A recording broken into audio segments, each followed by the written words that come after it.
have a message for all the Democrats out there, all the liberal pundits screaming day after day, release the Epstein files, release the Epstein files, release the Epstein files, like they're in a Wizard of Oz movie and it's going to make everything warm and cuddly. You're barking up the wrong tree. Here's the case, plain and simple.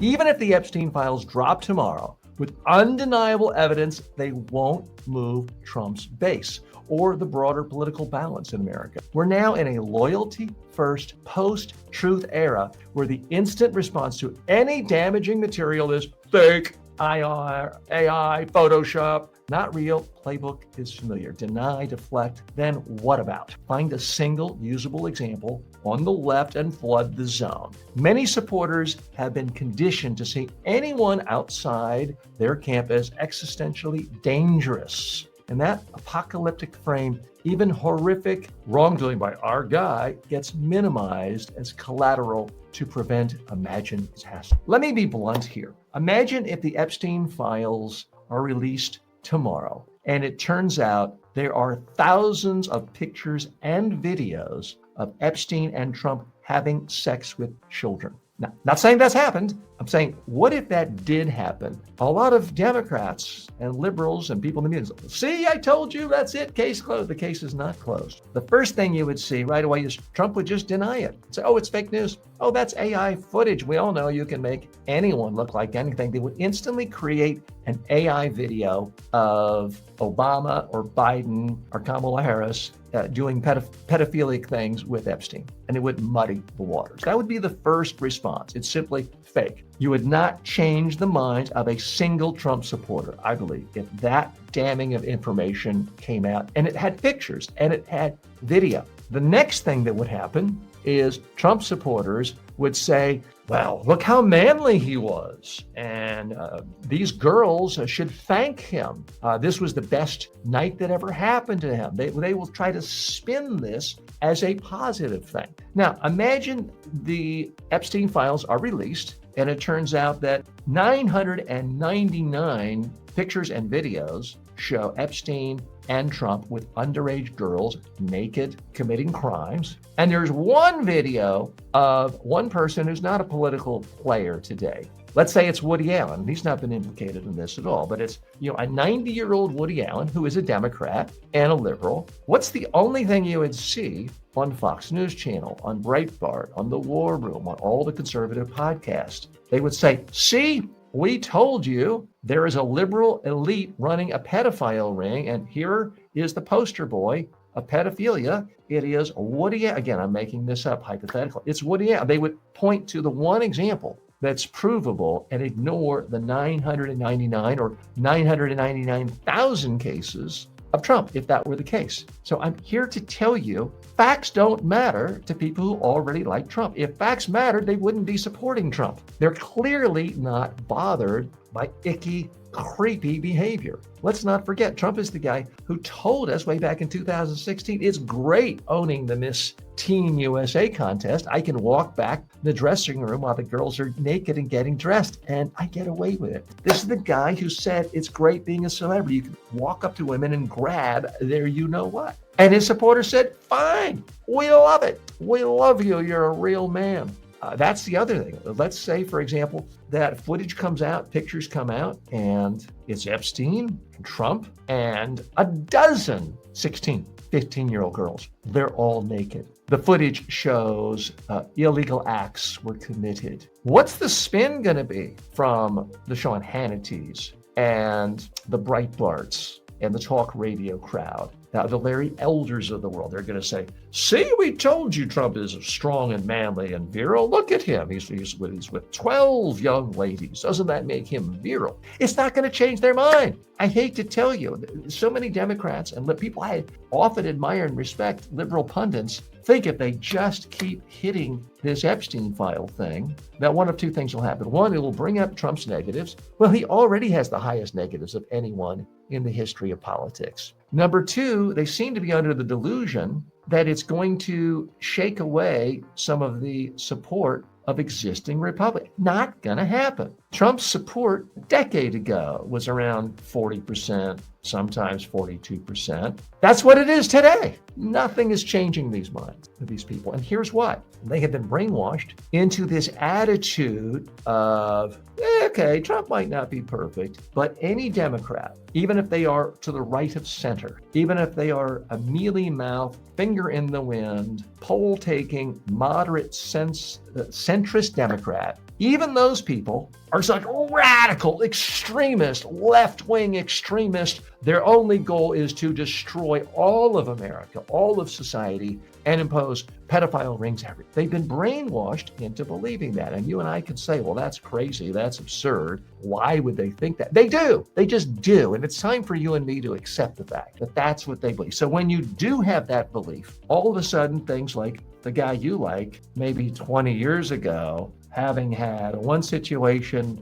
where he was a pedophile, all of a sudden it's not important to you. Doesn't seem relevant. You're like, well, that's like worrying about littering or going 56 miles an hour in a 55 zone compared to our entire society being destroyed by these radical extremist far left Democrats. And we had to realize this at some point. We're not going to change them. Now, Hillary Clinton got a lot of criticism back in 2016 for writing off the Trump supporters, saying half of them are a basket of deplorables, racist, morons. She didn't say morons, but she wrote them off. You remember the quote. And it wasn't a politic thing to say. It wasn't a smart thing to say as a candidate. But what if she were actually correct? What if it is a basket of deplorables, the Trump supporters, and you cannot change them, that there are absolutely no facts whatsoever?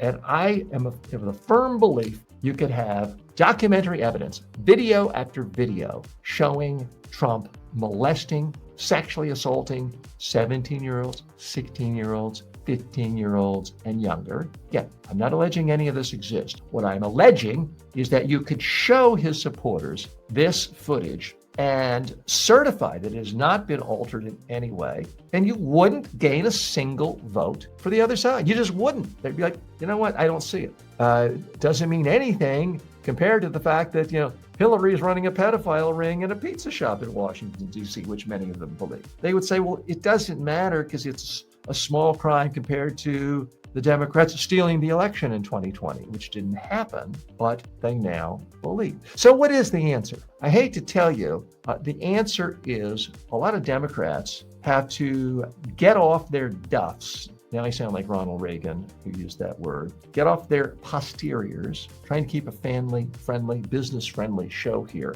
and actually vote and stop being petty and stop being stupid. And I'm talking to any of the Democrats who voted for Jill Stein in 2016 and brought us Donald Trump in the first place. It's one thing you could say about Republicans and conservatives and MAGA. They're smart. They know that politics is about compromise, the art of the possible, not about the art of getting perfect everything you want. I guarantee you give a shot of sodium pentothal to all the conservative, Republican, traditional values Christian ministers and said, do you want to support someone who publicly cheats, has sex with porn stars, throws ex-wives in the gutter regularly? Is that your first choice for a presidential nominee? They say, no, that's awful, but he's going to give us the votes we want on the Supreme Court. He's going to ban abortion. So we're going to swallow our litmus test of everything we want. We're going to get most of what we want. Republicans and MAGA are smart at doing that. They really are. Whereas so many Democrats,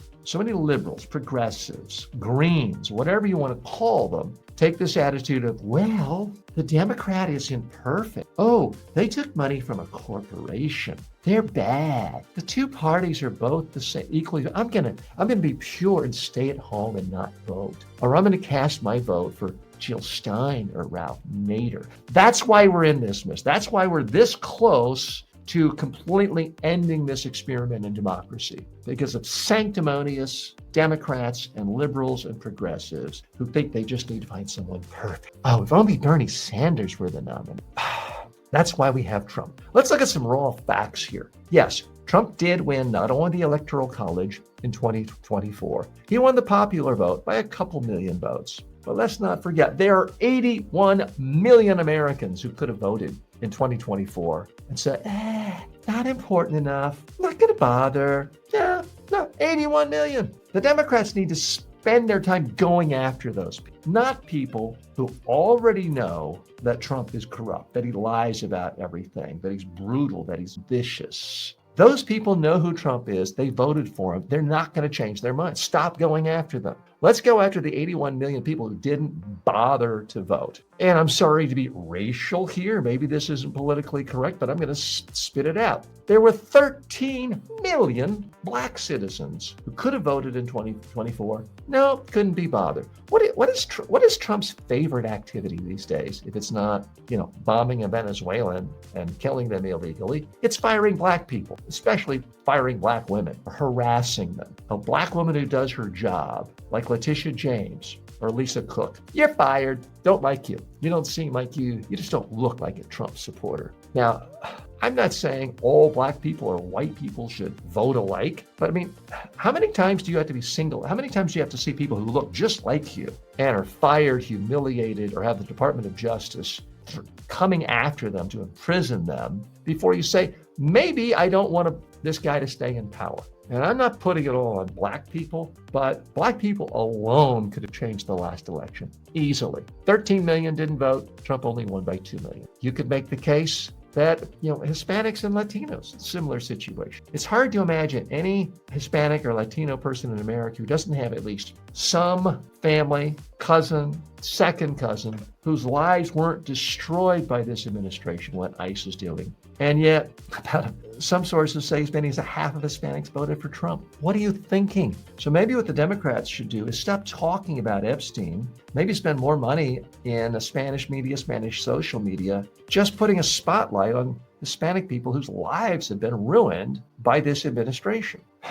And as much fun as I had at the No Kings rally last weekend or recently, and other people do, and the Million Man March and all these other marches that always happen after the election, maybe Democrats need to spend even more energy getting out to vote, because there's something fun and sexy about a protest rally. Oh, it's like the 1960s again. Let me get my tie-dye out. It seems fun, romantic. You know what's not romantic? Walking door to door saying, are you registered to vote? The election's Tuesday for the 2026 campaign. We really need your vote to take back the House. And then going back on election day, say, hey, did you vote yet? Do you need a ride to the polls? Not nearly as fun, not as sexy, not as much music, not as many funny costumes on election day. But that is what can rid the country of this Trump menace. Vote. Maybe put some pressure on family members. Now, I'm not telling you if you're an employer to tell your people you have to vote against Trump or they're fired. I'm not telling you to do that. But wow, if you have a family member, if you've got some son who's failed to launch, or a child, they're 23, they're living in your basement, they haven't found themselves yet, and they're too lazy to register to vote, why don't you tell them, hey, register to vote or get out of the house? It's time to start applying some pressure, family and friends, rather than waiting for this magical Epstein file to be released. I almost think we're at the point where Trump is going to tell his team, find the Epstein file, add my name a whole bunch of places, add pictures of me with Epstein and naked girls, and let's release it to the world, and let's look at the liberals' heads explode. I almost think it's that point, because he will see this as the ultimate way of trolling the media, liberals, academia, anyone with decency, anyone who cares about morals, all the people he opposes. I almost think we're at that point where he will release them just to mess with you. So please, if you're a liberal, a progressive, a media pundit, and you keep on harping on this Epstein file, I think you're wasting your time, and ultimately you may actually be helping Trump. We got to focus on what matters. This next election may be the last election this country ever faces in a meaningful way. We'll still have elections in the future, but they may be elections in the way that Russia has elections, if you know what I mean. 2016 or 2026 may be our last time for a re-election. So let's stop wasting time trying to persuade people who in fact are no longer persuadable and have proven to us They are not persuadable. Let's instead focus on people who've been too lazy to vote,